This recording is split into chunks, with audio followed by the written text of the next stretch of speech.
to see their name in the brackets. There are a lot of worthy candidates among these 10 teams, Clark.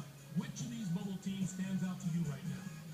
Northern Iowa has been up and down this year, and it's a matter of which part of their schedule the committee wants to look at, the up part or the down part. And we have a few more teams in similar position, right, Clark?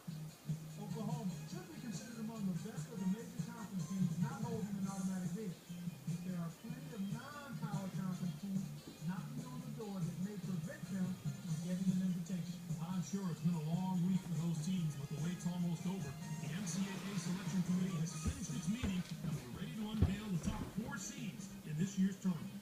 The Syracuse Orange are the top overall seed, and they will play in the East region. They've just taken over the top spot in the media poll, and they are the #1 team in the eyes of the Selection Committee as well. Let's see if they can live up to everyone's expectation. On to the second #1 seed, who will play in the South region. The Ohio State Buckeyes are seeking their second NCAA championship in school history. The Vanderbilt Commodores are our third #1 seed, and they'll play in the Midwest region. They return to the tournament after not making the field last year, so this will be a new experience for some of their younger players. And finally, our fourth #1 seed will play in the West region. The UNLV Running Rebels are in the tournament field as a #1 seed for the third time in the history of their program. Now, here's how the brackets shape up based on where the #1 seeds have been assigned. In one national semifinal game, the winner of the East region will play the winner of the South regional. In the other semifinal game, the winner of the Midwest regional will play the winner of the West regional. Those games will be played on Saturday, March the 31st.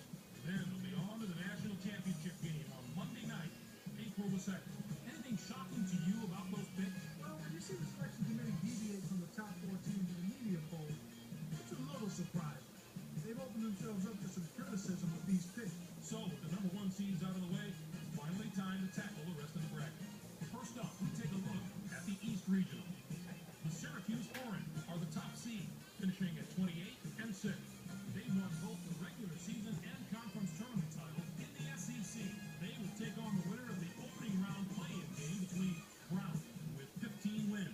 And now the #8 seed, the Kansas State Wildcats, come into the tournament 5th in their conference during the regular season and were losers in their first game at their conference tournament. They're going to play the #9 seed, the Aggies of Texas A&M, who were semifinalists in their conference tournament, finishing at 22-11. Georgia Tech comes in as the #5 seed, finishing at 22-8. And they will take on the 12th seed from the WAC, the Harvard Crimson, with 21 wins. Cincinnati enters the field as the #4 seed from Conference USA. This will be their 29th appearance in the NCAA tournament in school history. They'll be getting ready to face the #13 seed, the Loyola College Greyhounds. Finished the season with 19 wins. The Cincinnati Bearcats will be an extremely dangerous team in this tournament, mainly because they have such terrific veteran leadership. Coaches love when they have guys on the floor that have been around the block a few times because they don't get rattled. They play with composure. I look at the experience of this team as something that could put them over the top. The Virginia Cavaliers are in as the #6 seed. They'll be taking on the #11 seed, the Utah Utes, with 20 wins. Oregon comes in as the #3 seed, finishing at 30-7. Cornell comes in to face them at #14 with 18 wins in the regular season championship of the Ivy League. Our #7 seed is from Conference USA. The Fairleigh Dickinson Knights were rewarded for their outstanding play this season with an at-large bid and a ticket to the Big Dam. They are going to play the #10 seed, the Minnesota Golden Gophers, who were semifinalists in their conference tournament, finishing at 19-11. Next up is the #2 seed. The Texas Longhorns have established themselves as one of the best teams from the Big 12. They'll be going up against the #15 seed. This marks their 4th appearance in the NCAA tournament in school history. I think this could wind up being the bracket that brings us this year's Cinderella story. A few of the higher seeds here have had terrific seasons, and I'll be surprised if at least one of them doesn't put together a long run in this tournament. Next up, we'll take a look at the South Regional.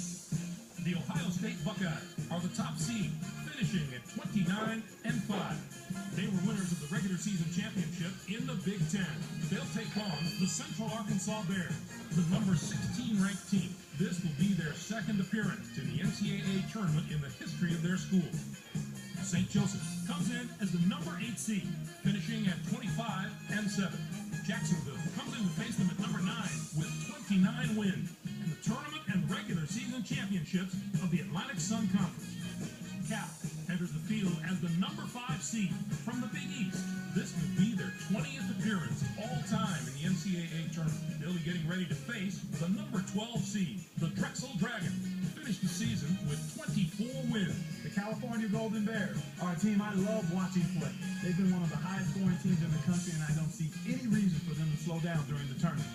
If they can dictate the tempo of a game and force the other team to run with them, they are very hard to deal with.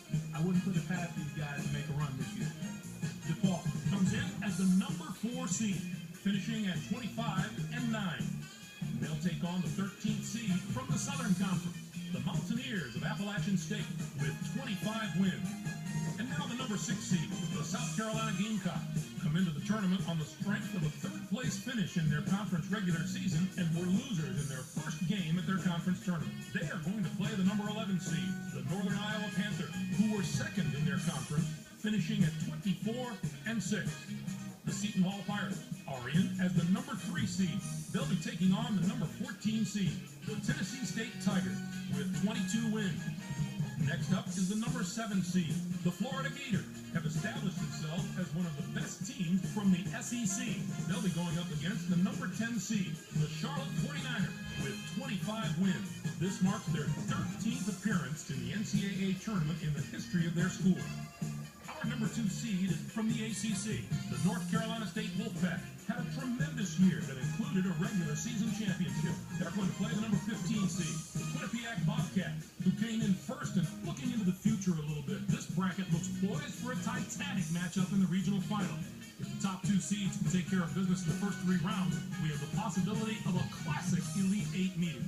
On to the Vanderbilt Commodores are the top seed, finishing at 27-6. They finished second in the SEC. They'll take on the Sacramento State Hornets, the number 16 ranked team. This marks their first appearance in the NCAA tournament in the history of their school. Our number 8 seed is from the ACC. The Boston College Eagles were rewarded for their outstanding play this season with an at-large bid and a ticket to the Big Dance. They're going to play the number 9 seed, the Memphis Tigers, who were 3rd in their conference, finishing at 21-9. The Wichita State Shockers are in as the number 5 seed. They'll be taking on the number 12 seed, the St. Mary's Gale, with 21 wins. Florida State enters the field as the number 4 seed from the ACC. This will be their 17th appearance in the NCAA tournament in school history. They'll be getting ready to face the number 13 seed, the Long Beach State 49ers. Finished the season with 21 wins. The Florida State Seminoles do the one thing that all great teams absolutely must do, and that's play tremendous team defense. These guys have been shutting down opponents all year with a combination of speed, intelligence, and sheer determination. There have been NCAA championship teams of all shapes and sizes, but all of them play good, strong defense. Alabama comes in as the number 6 seed, finishing at 21-10. As they take on the 11th seed from the Big 12, the Oklahoma Sooners, with 19 wins. And now the number 3 seed, the Michigan State Spartans, come into the tournament as the 4th place team in their conference during the regular season and were losers in their first game at their conference tournament. They are going to play the number 14 seed, the Maine Black Bears, who came in first in their conference tournament, finishing at 20-9. Next up is the number 7 seed. The Duke Blue Devils have established themselves as one of the best teams from the ACC. They'll be going up against the number 10 seed, the St. Bonaventure Bonnie, with 25 wins. This is their 6th appearance in the NCAA tournament in school history. Creighton comes in as the number 2 seed, finishing at 27-6. Lehigh comes in to face them at number 15 with 18 wins to the tournament championship of the Patriot League. This bracket has the potential to give us a sensational matchup in the regional final. And finally, the UNLV Running Rebels are the top seed, finishing at 27-4. They won both the regular season and conference tournament titles in the Big 12. They'll take on the Central Michigan Chippewas, the number 16 ranked team. This is their 6th appearance in the NCAA tournament in school history. Next up is the number 8 seed. The West Virginia Mountaineers have established themselves as one of the best teams from the Big 12. They'll be going up against the number 9 seed, the Kansas Jayhawks, with 19 wins. They were return once more to the very familiar surroundings of the NCAA tournament. Louisville comes in as the number 5 seed, finishing at 25-8. They will take on the 12th seed from the ACC, the Clemson Tigers, with Arkansas comes in as the number 4 seed, finishing at 21-8. Coppin State comes in to face them at number 13 with 23 wins. The tournament and regular season championships of the MEAC. Our number 6 seed is from the Pac-10. The Oregon State Beavers are on a hot streak, having just won their conference tournament championship. They are going to play the number 11 seed, the Pepperdine Wade, who came in first in their conference tournament. The Maryland Terrapins are in as the number 3 seed. They'll be taking on the number 14 seed, the Louisiana Lafayette Raging Cajuns, with 24 wins. And now the number 7 seed, the Wisconsin Badgers, come into the tournament 5th in their conference during the regular season and were semifinalists in their conference tournament. They are going to play the number 10 seed, the Ole Miss Rebels, who were 5th in their conference, finishing at 21-11. Michigan enters the field as the number 2 seed from the Big Ten. This will be their 20th appearance in the NCAA tournament in team history. They'll be getting ready to face the number 15 seed, the Mean Green of North Texas, finished the season with 16 wins. The Michigan Wolverines could be a great pick in this competition. There are a lot of things I like about this team. They don't back down from anybody, and they've shown that throughout the year with some real quality wins. You've got to be tough if you're going to have a chance in the NCAA tournament, physically and mentally. And there's no question these guys are tough. It's the first question every selection Sunday. Which is the toughest bracket? Well, this bracket looks to me like it wins that prize this year. Not only are the top seeds strong, the lower seeds can be dangerous as well. Bart, how do you view this year's top 16? Maybe I haven't agreed with the selection committee every year, but I think they did a great job this time. The top 16 looked just about right to me. DePaul snuck into the top 16 is probably the weakest of the 4 seeds, and I'd be surprised if they make it to the real Sweet 16.